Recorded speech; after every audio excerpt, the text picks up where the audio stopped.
Hello friends. आज हम इस वीडियो में बीपीएससी टीआरई 4.0 क्लास 6 to 10 के लिए मोस्ट इम्पॉर्टेंट 20 प्रश्नों को सॉल्व करेंगे। सब्जेक्ट है मेरा भूगोल, सेट नंबर है 6।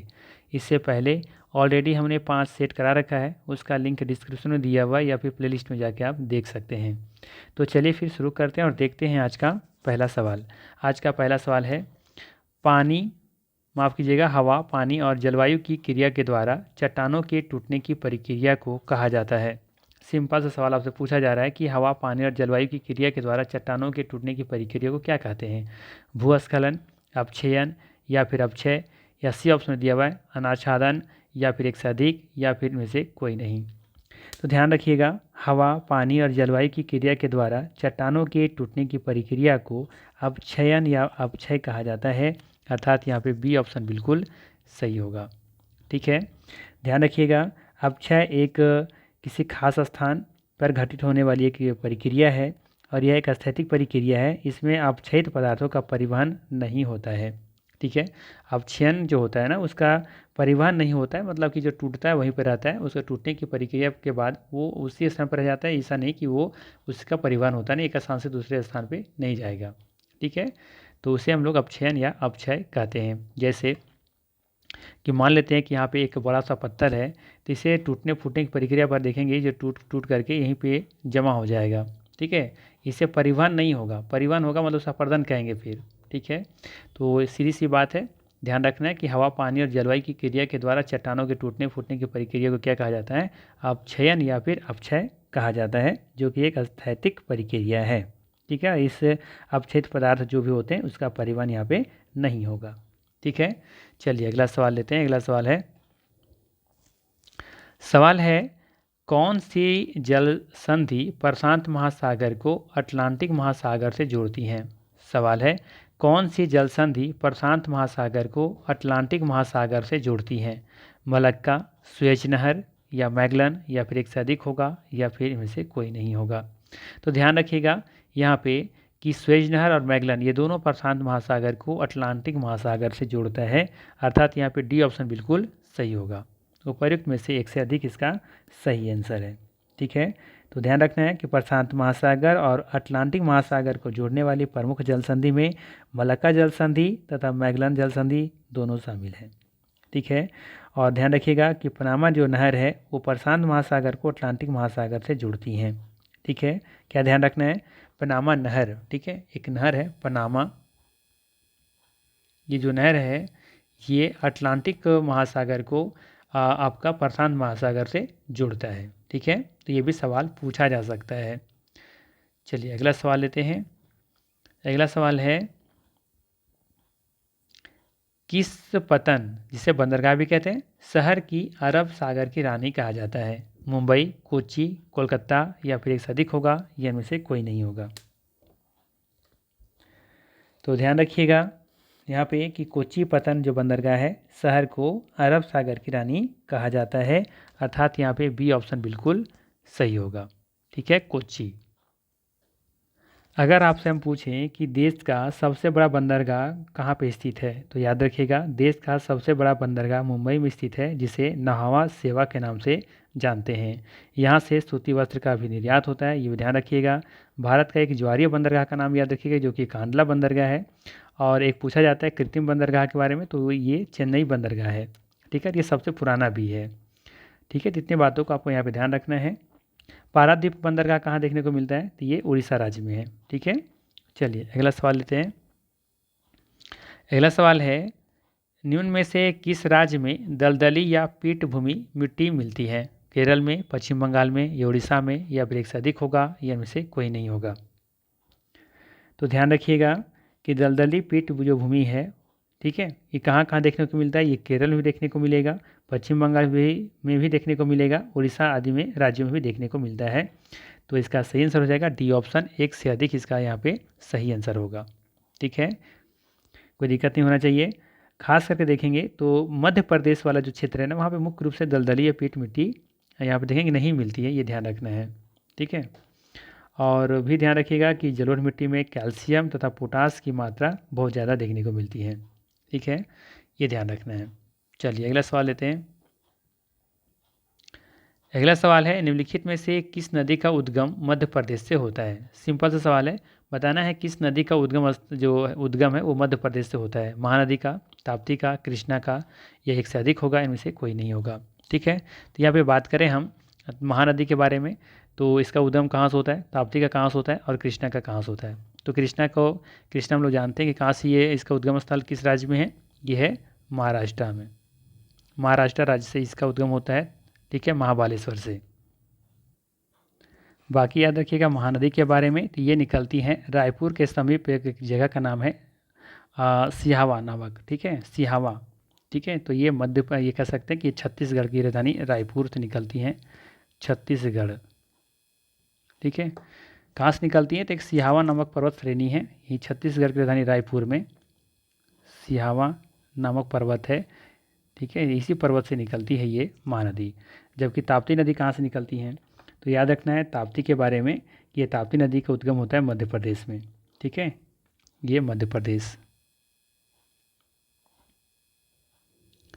जो कि बैतूल जिला है, एक जगह है बैतूल।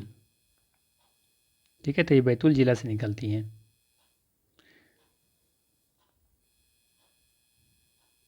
ठीक है, तो याद रहेगा, तो ये ध्यान रखना है।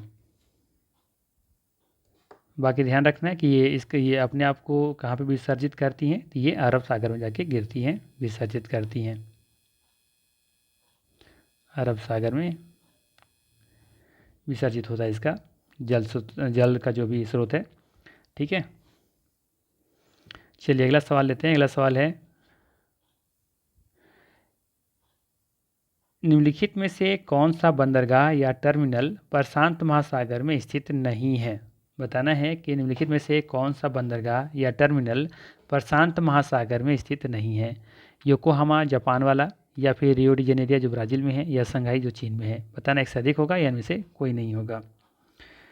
तो ध्यान रखिएगा, रियो डी जेनेरिया जो ब्राज़ील में है, बंदरगाह या टर्मिनल प्रशांत महासागर में स्थित नहीं है। इसका सही आंसर हो जाएगा बी ऑप्शन। ठीक है, बाकी योकोहामा जापान और शंघाई ये दोनों देखेंगे कि प्रशांत महासागर में स्थित है ये दोनों। ठीक है, चलिए अगला सवाल लेते हैं। अच्छा, अगर आपसे पूछा जाए कि रियो डी जेनेरिया ब्राज़ील अगर ये कहाँ स्थित है, इस बारे में पूछ लिया जाए, तो बताना है आपको दक्षिण अटलांटिक महासागर के तट पर स्थित है। कहाँ पे, दक्षिण अटलांटिक महासागर। ठीक है, ये रियो डी जेनेरिया के बारे में। चलिए अगला सवाल लेते हैं। अगला सवाल रहेगा आपके लिए, कर्क रेखा तथा मकर रेखा के बीच का क्षेत्र क्या कहलाता है। कर्क रेखा तथा मकर रेखा के बीच का क्षेत्र क्या कहलाता है। शीतोष्ण कटिबंध, शीत कटिबंध, उष्ण कटिबंध, या एक से अधिक होगा, या इनमें से कोई नहीं होगा। मतलब ये कह रहा है, ध्यान दीजिएगा, जैसे मान लेते हैं अगर हमारा ये कुछ ग्लोब ऐसा है, ठीक है, और यहाँ से हम ले रहे हैं ये विषुवत रेखा, और यहाँ पे 27 डिग्री हम ले रहे हैं, ये हमारा 27 डिग्री, ये हमारा हो गया विषुवत रेखा, और 27 डिग्री इधर कर्क रेखा। ठीक है, और 27 डिग्री नीचे दे दें यहाँ पे मकर रेखा। ठीक है, तो इसके बीच वाला जो पार्ट है ना आपका, इसके बीच वाला जो पार्ट है, इससे पूछ रहा है आपसे कि ये वाला भाग को हम क्या कहते हैं। ठीक है, यहाँ पे इसे शीतोष्ण कटिबंध कहते हैं, या फिर शीत कटिबंध कहते हैं, या उष्ण कटिबंध कहते हैं। तो जाहिर सी बात है शीतोष्ण शीत तो होगा नहीं, क्योंकि यहाँ पे ठंड तो पड़ता नहीं, यहाँ पे हमेशा गर्मी महसूस होती है। तो इसका सही आंसर क्या होगा यहाँ पे, सी ऑप्शन, उष्ण कटिबंध। ठीक है, तो ये वाला एरिया को क्या कहा जाता है, उष्ण कटिबंध कहा जाता है। ठीक है, यहाँ पे देखेंगे 66.5 डिग्री से लेकर के इसके ऊपर वाला जो भाग है इसे कहा जाता है शीत कटिबंध। ठीक है, ठीक इसी तरह से नीचे वाला भी हो जाएगा। ठीक है, और इसके बीच वाला जो पार्ट जो बच जाएगा उसे कहेंगे शीतोष्ण कटिबंध। ठीक है, जहाँ पे दोनों चीज़ देखने को मिला, शीत भी और उष्ण दोनों देखने को मिलते हैं। ठीक है, तो ये चीज़ें ध्यान रखना है, सी ऑप्शन यहाँ पे सही है। अगला सवाल लेते हैं। अगला सवाल रहेगा आपके लिए, देश में वन्य जीव संरक्षण अधिनियम कब लागू किया गया। देश में वन्य जीव संरक्षण अधिनियम कब लागू किया गया, 1965 में, 1970 में, 1972 में, या फिर एक से अधिक होगा, या इनमें से कोई नहीं होगा। तो ध्यान रखना है, देश में वन्यजीव संरक्षण अधिनियम 1972 में लागू किया गया था, और यह अधिनियम पौधों और जानवरों की प्रजातियों के संरक्षण हेतु अधिनियमित किया गया था। ठीक है, तो इसका सही आंसर क्या हो जाएगा, ऑप्शन नंबर सी, ठीक है, 1972 में। यहाँ पे ध्यान दीजिएगा, थोड़ा सा कन्फ्यूजन होता है कुछ कुछ चीज़ों को लेकर के, जैसे कि यहाँ पे एक सवाल रहता है भारतीय वन अधिनियम, ठीक है। पहला है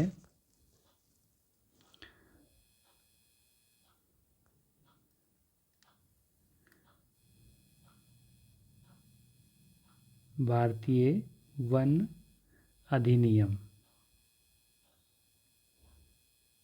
ठीक है। एक पूछा जाता है आपसे पर्यावरण संरक्षण अधिनियम, पर्यावरण संरक्षण अधिनियम, ठीक। और एक पूछा जाता है जल प्रदूषक अधिनियम, ठीक है। और एक पूछा जाता है आपसे वायु प्रदूषण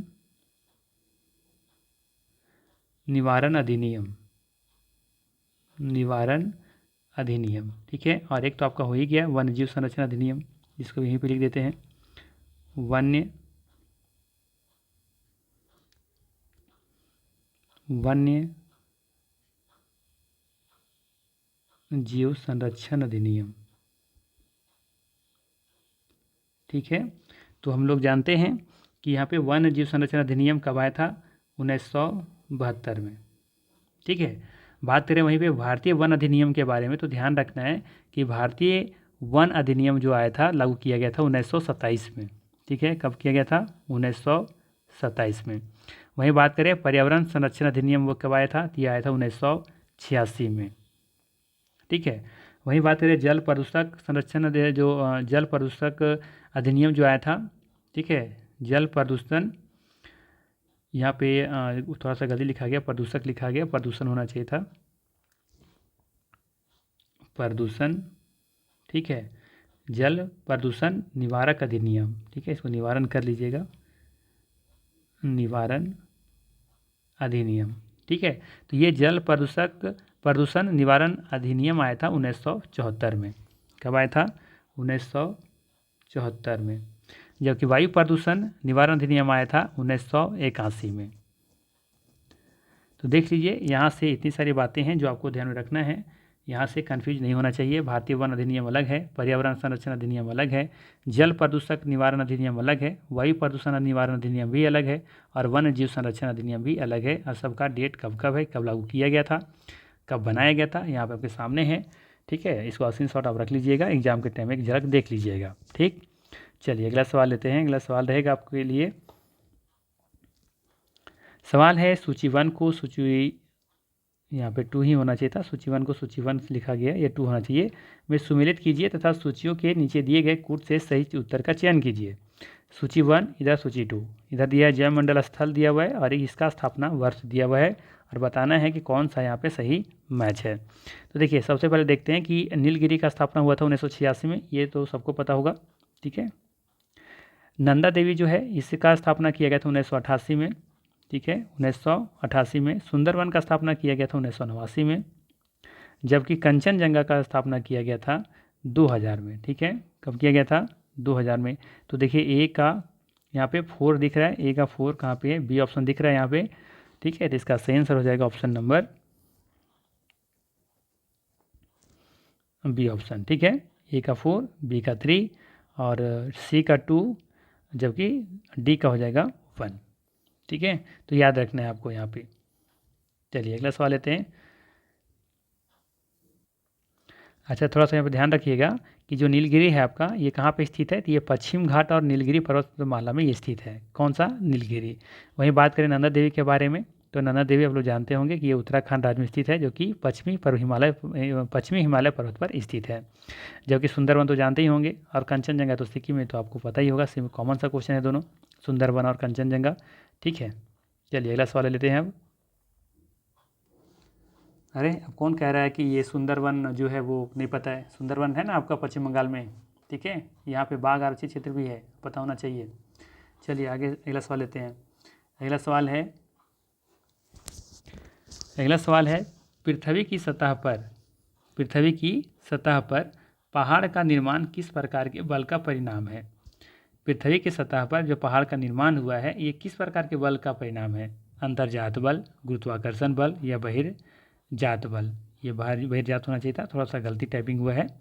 एक से अधिक होगा या इनमें से कोई नहीं होगा। तो ध्यान रखिएगा, पृथ्वी की सतह पर पहाड़ का निर्माण अंतर्जात बल का परिणाम है। अंतर्जात बल मतलब होता है पृथ्वी के अंदर जो हलचल होती है जिसकी वजह से अंदर का जो बल लगता है तो वो चीज़ें निकल कर बाहर आती है जिससे कि पहाड़ का निर्माण होता है। जैसे मानते कर ये पृथ्वी का सरफेस है तो यहाँ पे देखेंगे ये एरिया वाला में यहाँ पे कुछ हलचल होता है जिसकी वजह से क्या होता है कि जो गर्म लावा वगैरह जो होता है वो निकल करके बाहर आता है और इस तरह से कुछ पहाड़ का निर्माण कर लेता है। ठीक है, तो लावा वगैरह जो भी निकलता है इस तरह से निकल रहा है तो निकलते निकलते देखेंगे यहाँ से इस तरीके से यहाँ पे ये पहाड़ का निर्माण होता है। ठीक है, तो सिंपल सा है कि पृथ्वी की सतह पर पहाड़ का निर्माण किस बल के परिणाम है? ये अंतर्जात बल, यानी कि पृथ्वी के अंदर में जो बल लगता है उसी वजह से होता है। अगर बहिर्जात यानी कि बाहर बल लगे तो उससे क्या फ़र्क पड़ेगा? अगर ऊपर में बल लग रहा है तो थोड़ी ना यहाँ से क्या निकलेगा, कुछ भी नहीं निकलने वाला। गुरुत्वाकर्षण बल क्या करता है? किसी चीज़ों को नीचे की ओर आकर्षित करता है। ठीक है, तो उससे भी नहीं होगा। तो सिंपल सा है, अंतर्जात बल होगा, ये ऑप्शन यहाँ पे सही होगा। ठीक है, चलिए अगला सवाल लेते हैं। अगला सवाल है, लेपोलिथ तथा फैकोलिथ किस वर्ष की चट्टानें हैं? बताना है कि लेपोलिथ और तथा फैकोलिथ किस वर्ग की चट्टानें हैं। ठीक है, किस वर्ग पूछा जा रहा है कि किस वर्ग की चट्टानें हैं। क्या ये आग्नेय शैल का है, अवसादी शैल का है या कायंद्रित शैल का है, एक से अधिक होगा, इनमें से कोई नहीं होगा। तो ध्यान रखिएगा, लेपोलिथ तथा फैकोलिथ आग्नेय शैल वर्ग की चट्टानें हैं। ठीक है, तो इसका सही आंसर होगा ऑप्शन नंबर ए। ठीक है, आग्नेय शैल। यहीं पे ध्यान रखिएगा, अगर आग्नेय शैल का कुछ उदाहरण पूछे कि कौन कौन से इसके उदाहरण हैं तो इसका उदाहरण में आप लिख सकते हैं। एक तो है आपका यहाँ पे गैब्रो, ठीक है, और एक हो जाएगा आपका यहाँ पे ग्रेनाइट। ये दोनों देखेंगे आग्नेय शैल का उदाहरण है। ठीक है, ग्रेनाइट। ठीक है, तो ये दोनों ध्यान रखिएगा। चलिए अगला सवाल लेते हैं। अच्छा, अगर आपसे पूछा जाए कायंत्रित सेल का उदाहरण तो क्या बताएंगे? तो ध्यान रखिएगा, कायंत्रित सेल का उदाहरण हो जाएगा आपका ऐसे ग्रेफाइट है। ठीक है, देखिए ग्रेनाइट और ग्रेफाइट में अंतर है, ध्यान रखिएगा, कंफ्यूज नहीं करना है। ग्रेफाइट और वहाँ है ग्रेनाइट। ग्रेफाइट हीरा, संगमरमर, संगमरमर। ठीक है, और भी है जैसे कि सिस्ट है, फाइलाइट है, ये सभी देखेंगे कि कायंत्रित सेल के उदाहरण हैं। ठीक है, चलिए थोड़ा सा यहाँ बता देते हैं कि अवसादी सेल के कौन कौन से उदाहरण हैं। ठीक है, तो अवसादी सेल में उदाहरण हो जाएगा यहाँ पे, और ध्यान रखिएगा कि अवसादी चट्टान को ही परतदार चट्टान भी कहते हैं। ठीक है, तो कन्फ्यूज नहीं कीजिएगा। तो यहाँ पे हो जाएगा बालू पत्थर, ठीक है, चूना पत्थर,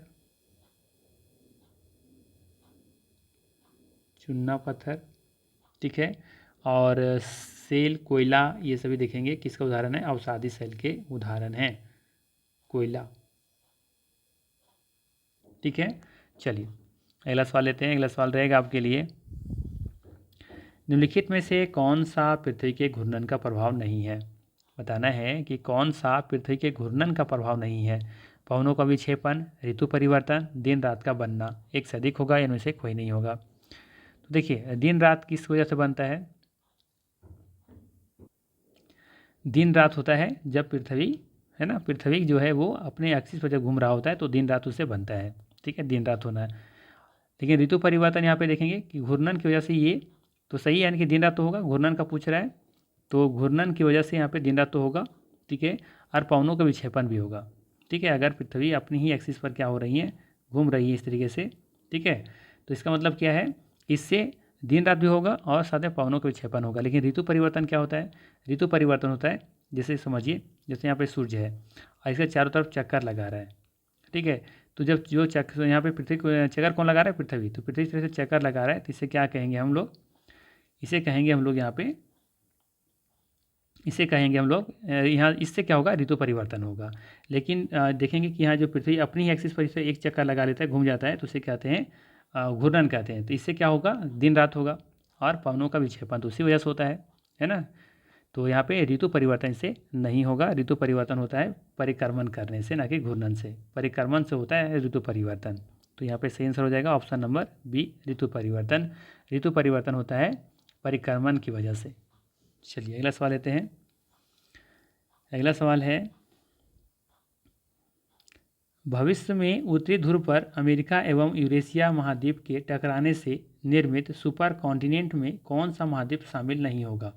कह रहा है कि भविष्य मान लेते हैं कभी कि उत्तरी ध्रुव पर अमेरिका एवं यूरेशिया महाद्वीप के टकराने से निर्मित सुपर कॉन्टिनेंट में कौन सा महाद्वीप शामिल नहीं होगा। मान लेते हैं कि भविष्य में ऐसा कभी हुआ कि उत्तरी ध्रुव पर अमेरिका और यूरेशिया का होते हैं महाद्वीप आपस में टकराते हैं, तो एक सुपर कॉन्टिनेंट में बताना है कि कौन सा महाद्वीप शामिल नहीं होगा। एशिया, उत्तरी अमेरिका, अंटार्कटिका। तो ध्यान रखिएगा कि भविष्य में उत्तरी ध्रुव पर अमेरिका एवं यूरेशिया महाद्वीप के टकराने से निर्मित सुपर कॉन्टिनेंट में अंटार्कटिका महाद्वीप शामिल नहीं होगा। ठीक है। सुपर कॉन्टिनेंट कब होता है, तो पृथ्वी के दो या दो से अधिक महाद्वीपों का आपस में मिलना क्या कहलाता है, सुपर कॉन्टिनेंट कहलाता है। ये ध्यान रखना है। ठीक है। अब ऐसा क्या है कि इसमें ये शामिल नहीं होगा अंटार्कटिका, तो देखेंगे अंटार्कटिका कहाँ स्थित है, ये दक्षिण में स्थित है, जिसकी वजह से ये उसमें शामिल नहीं होगा। ठीक है। और अंटार्कटिका के बारे में तो लोग जानते ही होंगे कि इसे श्वेत महाद्वीप भी कहते हैं और साथ ही साथ बर्फीला महाद्वीप भी कह सकते हैं, या फिर विज्ञान के लिए समर्पित महाद्वीप भी इसे कहते हैं, क्योंकि यहाँ पे वैज्ञानिक लोग रिसर्च करने पहुँचते हैं, इसीलिए विज्ञान के लिए समर्पित महाद्वीप इसे कहा जाता है। ठीक। इसका सही आंसर क्या हो जाएगा, ऑप्शन नंबर सी हो जाएगा, अंटार्कटिका। चलिए अगला सवाल लेते हैं। अगला सवाल रहेगा, पृथ्वी के चारों ओर वायुमंडल के ताप स्तरण की 3 सुस्पष्ट विशेषताएं हैं। निम्नलिखित में से कौन सा एक परतों भूपृष्ठ से ऊपर की ओर का सही विन्यास है। बताना है कि भूमि से लेकर के ऊपर की ओर एक सही विन्यास क्या होगा, यानी कि पहले क्या आएगा उसके बाद कौन आएगा। तो सबसे पहले हम लोग जानते हैं कि क्षोमंडल आएगा, तो थर्मोस्फेयर तो यहाँ पे होगा नहीं, तो पहले से हटा दीजिए, बचा बी और सी ऑप्शन मेरे पास। ठीक है। अब बताइए इसमें किसे क्या होगा। तो हम लोग जानते हैं कि सबसे पहले क्या है, क्षोमंडल है, फिर समताप मंडल है, फिर थर्मोस्फीयर है। इसका सही आंसर हो जाएगा ऑप्शन नंबर सी। ठीक है। अगर सही क्रम देखा जाए तो क्षोमंडल, फिर समताप मंडल, फिर थर्मोस्फीयर हो जाएगा। ठीक है। ध्यान दीजिएगा, तापमान की स्थिति के अनुसार वायुमंडल को 5 विभिन्न स्तरों में बांटा गया है। ये है पहला नंबर पे क्षोभमंडल, दूसरा है समताप, तीसरा है मध्यमंडल, इसके बाद चौथा है तापमंडल, उसके बाद होता है बहिर्मंडल। ठीक है। यहाँ पे हम लिख देते हैं, सबसे पहले देखने को मिलेगा क्षोभमंडल। ठीक है, क्षोभमंडल। इसके बाद फिर क्या देखने को मिलेगा, समताप मंडल, समताप मंडल। इसके बाद मध्यमंडल,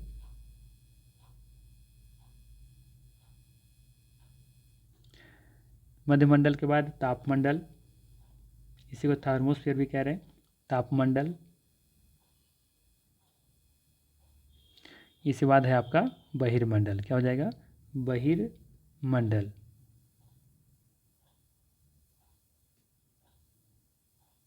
ठीक है, 3 बातों को यहाँ पे ध्यान रखना है। ठीक है। चलिए अगला सवाल लेते हैं। अगला सवाल है, भारत में राष्ट्रीय हरित अधिकरण अधिनियम कब पारित किया गया था। 2010 में, 2006 में या 2011 में, एक से अधिक होगा, इनमें से कोई नहीं होगा। तो ध्यान रखना है, भारत में राष्ट्रीय हरित अधिकरण अधिनियम 2010 में पारित किया गया था, जिसे हम लोग शॉर्ट में एनजीटी भी कहते हैं। ठीक है। तो यहाँ पे सही आंसर देगा ये ऑप्शन। इसे शॉर्ट में क्या कहते हैं, एनजीटी कहते हैं। क्या कहते हैं, एनजीटी, नेशनल ग्रीन ट्रिब्यूनल। ठीक है ना। तो 2010 इसका बिल्कुल सही आंसर होगा। ध्यान रखिएगा, इसका मुख्यालय अगर पूछ लिया जाए आपसे तो बताइएगा दिल्ली। ठीक है। इसका मुख्यालय कहाँ पे है, एनजीटी का मुख्यालय है दिल्ली, DELH। ठीक है, दिल्ली हो जाएगा इधर। इस वजह से 4 क्षेत्रीय कार्यालय भी हैं, जो कि भोपाल में है, पूना में है, कोलकाता में और चेन्नई में है। ठीक है। चलिए अगला सवाल लेते हैं। अगला सवाल है,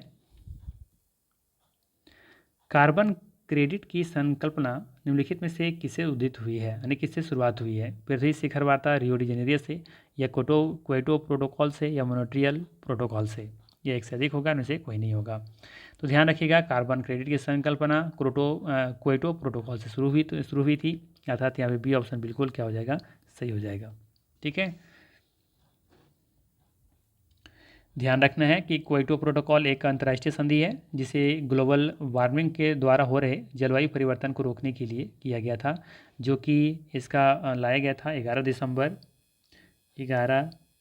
दिसंबर 1997 को। ठीक है, चलिए अगला सवाल लेते हैं। अगला सवाल है कि बोरीवली राष्ट्रीय उद्यान कहाँ स्थित है। सिंपल सा सवाल है कि बोरीवली राष्ट्रीय उद्यान कहाँ स्थित है, राजस्थान, मध्य प्रदेश, छत्तीसगढ़ या फिर एक से अधिक होगा, इनमें से कोई नहीं होगा। तो ध्यान रखिएगा, बोरीवली ये आपका महाराष्ट्र में स्थित है, तो यहाँ पे सही आंसर हो जाएगा इसका ऑप्शन नंबर ई, उपयुक्त में से कोई नहीं। बोरीवली राष्ट्रीय उद्यान महाराष्ट्र में स्थित है, ये ध्यान रखना है आपको यहाँ पे। चलिए, भारत में लगभग याद रखिएगा कि 106 नेशनल पार्क हैं, और वहीं बात करें कि वन्यजीव अभ्यारण्य के बारे में तो 550 वन्यजीव अभ्यारण्य लगभग है भारत में। ठीक है, चलिए अगला सवाल लेते हैं। 18 नंबर क्वेश्चन है, जनगणना 2011 के अनुसार किस राज्य का शिशु लिंगानुपात सबसे अधिक है। पिछला क्लास में हमने बताया था, पिछला सेट में, बताइए इसका सही आंसर क्या होगा। जनगणना 2011 के अनुसार किस राज्य की शिशु लिंगानुपात सबसे अधिक है। मिजोरम है, मेघालय है या अरुणाचल प्रदेश है। तो याद रखना है, जनगणना 2011 के अनुसार अरुणाचल प्रदेश का शिशु लिंगानुपात सबसे अधिक है, तो इसका सही आंसर हो जाएगा ऑप्शन नंबर सी। ठीक है, कितना है तो 972 है। ठीक है, और सबसे कम पूछा जाए तो किसका है, हरियाणा का है। ठीक है, और भारत का अगर पूछा जाए कि ओवरऑल शिशु लिंगानुपात कितना है तो 919 है। ठीक है, और सबसे कम हमने बताया हरियाणा का है, सबसे कम किसका है, हरियाणा का है। ठीक है, हरियाणा का कितना है तो हरियाणा का है मात्र 834। ठीक है, और ये पूरे भारत का है। ठीक है, ये अरुणाचल प्रदेश का है जो कि सबसे अधिक है। ठीक है, चलिए अगला सवाल लेते हैं। अगला सवाल है, भारत का सबसे बड़ा बॉक्साइट उत्पादक राज्य कौन सा है। भारत का सबसे बड़ा बॉक्साइट उत्पादक राज्य है राजस्थान, गुजरात, आंध्र प्रदेश, एक से अधिक होगा, इनमें से कोई नहीं होगा। तो हम सभी को पता है कि बॉक्साइट में सबसे आगे भारत में उत्पादक राज्य में कौन सा है, उड़ीसा आता है। ई ऑप्शन यहाँ पे बिल्कुल सही होगा। ठीक है, क्या हो जाएगा, ई ऑप्शन बिल्कुल यहाँ पे सही होगा। तो ध्यान रखिएगा, उड़ीसा भारत का सबसे बड़ा बॉक्साइट उत्पादक राज्य है। यही बात करें थोड़ा सा कि उड़ीसा भारत के कुल बॉक्साइट उत्पादन का लगभग आधा भाग उत्पादन करता है। ठीक है, उड़ीसा का कौन कौन जगह है जहाँ पे उत्पादन होता है, तो एग्जाम में अक्सर पूछा जाता है, तो ध्यान रखिएगा। यहाँ पे उड़ीसा का एक जगह का नाम है कोरापुट। ठीक है, कोरापुट। ठीक है, वहीं है एक आपका कालाहांडी। ठीक है, कालाहांडी, ये अक्सर पूछा जाता है कालाहांडी वाला। ठीक है, और है आपका संबलपुर। ठीक है, आदि जिलों में यहाँ पे बॉक्साइट का भारी मात्रा में उत्पादन किया जाता है। ठीक है, तो ये ध्यान रखिएगा, ये है उड़ीसा का क्षेत्र जहाँ पे देश का लगभग 50% यहीं पे बॉक्साइट का उत्पादन किया जाता है। वैसे इसके अलावा भारत में बॉक्साइट का जो उत्पादन होता है उसमें से गुजरात, झारखंड, महाराष्ट्र, छत्तीसगढ़ भी महत्वपूर्ण योगदान है उसमें। ठीक है, चलिए अगला सवाल लेते हैं। अच्छा, बॉक्साइट के बारे में बात करें कि सबसे बड़ा उत्पादक देश कौन सा है, देश के बारे में बात करें पूरे वर्ल्ड में, तो याद रखिएगा उसका नाम है ऑस्ट्रेलिया। ऑस्ट्रेलिया सबसे आगे है आपका बॉक्साइट उत्पादन करने में। चलिए अब अगला सवाल लेते हैं 20 नंबर, और इस सेट का अंतिम क्वेश्चन है, सहारा मरुस्थल में बहने वाली गर्म स्थानीय पवन को क्या कहते हैं। सहारा मरुस्थल में बहने वाली गर्म स्थानीय पवन को क्या कहते हैं। ऑप्शन है हबूब, हरमट्टन, जूरन, एक से अधिक, इनमें से कोई नहीं। तो ध्यान रखिएगा कि यहाँ पे कि सहारा रेगिस्तान के पूर्वी भाग में उत्तर पूर्व तथा पूर्व दिशा में पश्चिम दिशा में चलने वाली गर्म तथा शुष्क हवाओं को हरमट्टन कहते हैं। यहाँ पे बी ऑप्शन बिल्कुल सही होगा। ठीक है, कोई कन्फ्यूजन नहीं होना चाहिए। ठीक है, तो ये था मोस्ट इम्पोर्टेंट 20 MCQ। अगर वीडियो अच्छा लगा हो तो लाइक ज़रूर कीजिएगा, चैनल पर नए हैं तो सब्सक्राइब कीजिएगा, और दोस्तों के बीच शेयर करना नहीं भूलिएगा। आप लोग वीडियो को लाइक नहीं करते हैं, थोड़ा सा दुख होता है। कुछ लोग ऐसा हैं जो लगातार मेरी वीडियो पर कमेंट करते हैं और लाइक करते हैं, उनको मेरे दिल से तहे दिल से धन्यवाद। आज जो लाइक करते हैं उसके लिए भी धन्यवाद कि आप वीडियो देख रहे हैं, लेकिन थोड़ा सा आप रिक्वेस्ट है आपसे कि बस एक लाइक थोड़ा सा दे दिया कीजिए। मुझे खुशी होती है जब कोई लाइक करते हैं, जब कमेंट करते हैं। लाइक से ज़्यादा मुझे जब कोई कमेंट करते हैं कि वीडियो आपकी अच्छी लगी या थोड़ा सा इसमें ये कमी था, तो वहाँ पे थोड़ा सा मुझे ज़्यादा खुशी मिलता है। लगता है कि हाँ, मेरा बनाया हुआ सफल हो रहा है या फिर कितना काम कर रहा है आप लोगों के लिए। ठीक है, तो थोड़ा सा कमेंट कीजिएगा तो मुझे बहुत खुशी मिलेगी। और वक्त नहीं है तो कम से कम लाइक ज़रूर करके जाइएगा। बाकी मिलते हैं हम लोग फिर नेक्स्ट वीडियो में। Thanks for watching.